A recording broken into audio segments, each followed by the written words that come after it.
Ever wanted to carry out a detailed monthly time series, but one satellite platform alone doesn't give you enough images?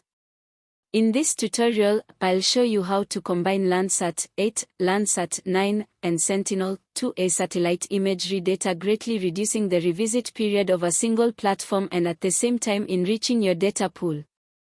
We will look into a sample application for this process, in detecting monthly water body changes using modified Normalized Difference Index composites using R and Google Earth Engine. We start by loading required libraries and defining our region of interest, Lake Baringo, in Baringo County, Kenya. Notice we use SF_as_e to convert our shapefile into an Earth Engine compatible object. There are plenty of online tutorials on how to set up your Google Earth Engine environment in R. Lastly, we define the start and end dates of our analysis. Now for the heart of this video, how to harmonize Landsat-8, Landsat-9, and Sentinel-2A. We extract the MNDWI using green and SWIR1 bands, normalize them, and tag each image by acquisition date. This harmonization step ensures we treat imagery from all sensors uniformly. That's essential when combining data sources with different band names and scaling factors.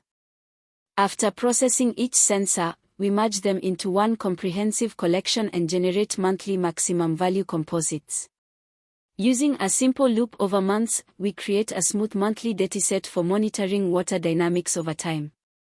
Why combine all three?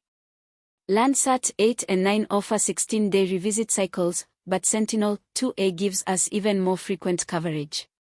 Together, we reduce gaps from cloud cover and improve temporal consistency for time series analysis. Now that we have aggregated the data into monthly images, here's how we visualize a sample MNDWI composite. Notice the water pixels pop out clearly with our custom color palette. And finally, we automate exporting each monthly image of the 96 images to Google Drive with clipped geometries and a consistent scale. This facilitates further analysis in R or other software such as QGIS. By combining multiple sensors, we've created a reliable, gap-free monthly MNDWI dataset. This technique can be extended to NDVI, EVI, or even LST. Try it with your region of interest. If you found this useful, please like and subscribe. Let me know your thoughts in the comments.